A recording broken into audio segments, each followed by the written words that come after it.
না ভাই, তুই আমাকে কবর দিয়ে যাস না। আমি কবরে আযাব সহ্য করতে পারবো না। আমার কবরে অনেক আযাব হবে, কারণ আমি দুনিয়াতে ভালো কোনো কাজ করি নাই, এক ওয়াক্ত নামাজও পড়ি নাই।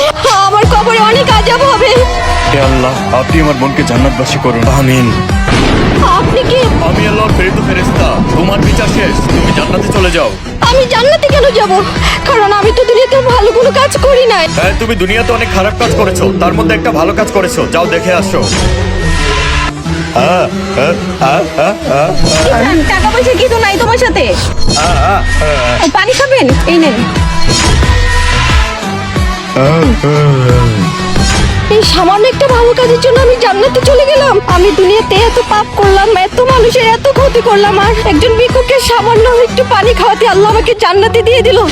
হে আল্লাহ, তুমি সর্বশক্তিমান। যাও তুমি এইবার জান্নাতে চলে যাও। জান্নাতে গিয়ে আল্লাহ তাআলার নাজ নিয়ামত বুক করো।